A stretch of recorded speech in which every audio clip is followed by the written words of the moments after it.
9 on re-referral. Thank you for being here, Mr. Andrews, and I guess we need to take the roll call. Ms. Childress? Representative Alaman? Aye.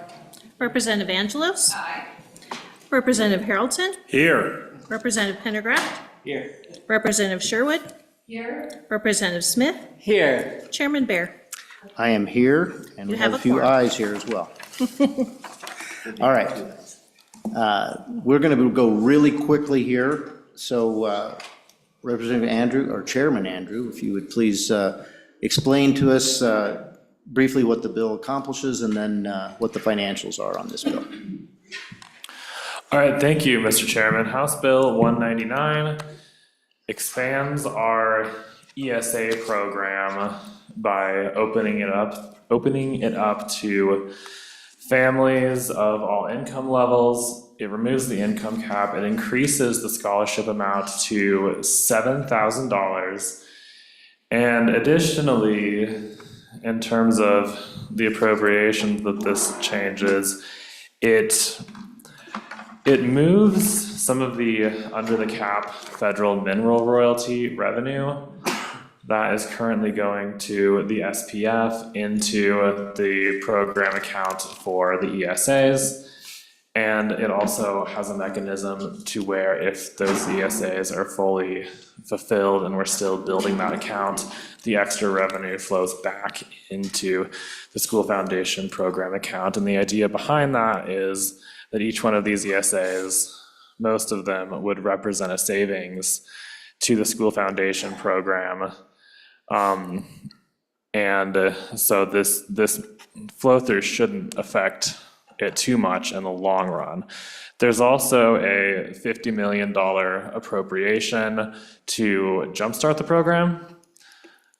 Could you repeat how much that is? $50 million to jumpstart the program. I actually think that $30 million would be sufficient because $30 million is the balance in the account to where if it's above that and 150% of the obligation is fulfilled for these scholarships, that's where it tips back into the school foundation program. So I think bringing it down to 30 million would protect you from accidentally creating a accidental transfer to the SPF because it would be under that amount. Any questions? I have a question. You made a statement that you believe that it will actually save the school foundation program money in the long run. Can you explain that comment? Mr. Chairman, the scholarship is about $7,000 per student. The average value of an ADM is more or less $18,000 right now. So it's a significant savings in the long run. In the long run, though, because of the way we calculate it, it takes 3 years for the funding for that student to disappear. So it will take some time for that to draw down, although, you would be saving money in thirds, so it wouldn't take the whole 3 years. Okay. And do you have an estimate, an idea of what you think the participation is going to be? Mr. Chairman, I think initially the best estimate we have based on data from other states and the number of students we have is anywhere from 1,800 to 4,500 students. 1,800 to 45. Thank you. Any questions for the chairman? Representative Sherwood. Thank you, Mr. Chairman, and the good bringer of the bill. I'm just curious in terms of a policy decision here.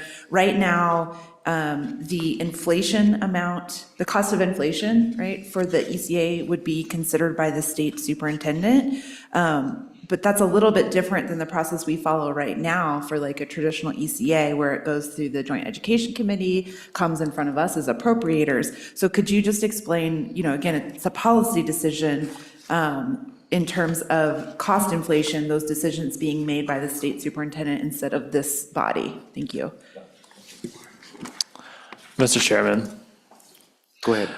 I think that's It is in there because we are directly, I mean, you appropriate to the program and not necessarily to the individual scholarships. So that was put in there to just help people as inflation goes up, but I think it's fair game if that's something the committee wants to decide to change and have us come back with legislation to change that. I think that's also fair.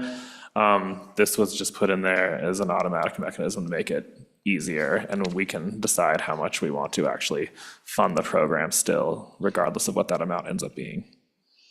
Any other questions for Chairman Andrew? Go ahead, Representative Harrelson. Thank you very much, Mr. Chairman. Chairman Andrews, thank you for being here with us. A question as you've worked through the bill and brought it through committee. This has the two forms of home-based education and homeschooler, correct? And can you just kind of explain that as far as, I have constituents that have just reached out to me and just made sure that there would be that delineation.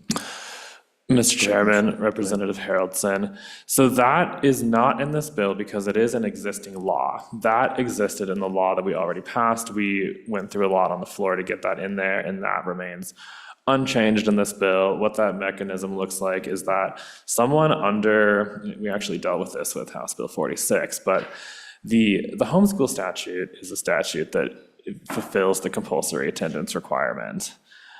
Having an ESA also fulfills the compulsory attendance requirement. So under this, you would not be a homeschooler under our homeschool statute. You would be an ESA student who also can still school at home. Thank you.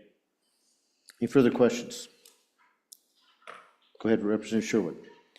Thank you, Mr. Chairman. And I think last year we saw some dialogue and vetoes around Article 16, Section 6 of the Women Constitution in terms of necessary support of the poor. And so if you could speak to that in terms of removing the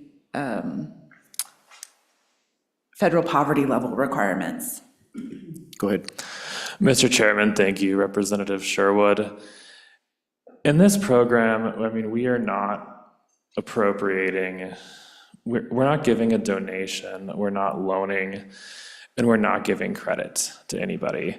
We are funding a program for the benefit of the public that promotes education. And because of that, I don't believe that that statute applies to this. That would more apply to if we are appropriating very specifically to an individual, a specific individual for an educational purpose. But funding a program for the public good, I believe, is different. Any further questions? Thank you, Representative Andrew, for being here. Is there any public comment? Is there anyone online? All right, we're going to close public comment. Is there a motion from the committee? Go ahead, Representative Harrelson. I move due pass. Okay, motion is move due pass, House Bill 199. Is there any second? Seconded by Representative Pendergraph. Any discussion? Any motions? Representative Scott. Make a motion to go from. Smith. Motion to go from the 50 million to 30 million? Okay, can we get the page and line number for that? Lines 22 and 23. Okay, did you hear that, Ms. Childress? Page 17, lines 22 and 23. Okay, the Yes. motion is to reduce the amount from 50 million to 30 million. Do I have a second? Second. All right, any discussion? All those in favor say aye. Aye. All those opposed, no. That carries. Any further motions? Yes, page 18, line 5, the enactment clause. I would move to delay the effective date 1 year. So that would be July 1, 2026. Seconded by Representative Sherwood. Any discussion? You've heard the motion. All those in favor say aye. Aye. All opposed, no. Okay, that motion carries. Any further motions? All right, on the bill. Ms. Childers, will you please call the roll? Yeah. Roll call vote on House Bill 199 do pass as amended. Representative Allemand? Aye. Representative Angelos? Aye. Representative Haroldson? Aye. Representative Pendergraft? Aye. Representative Sherwood? No. Representative Smith? Aye. Chairman Bear? Aye. Mr. Chairman, 6 ayes, 1 no. We are adjourned.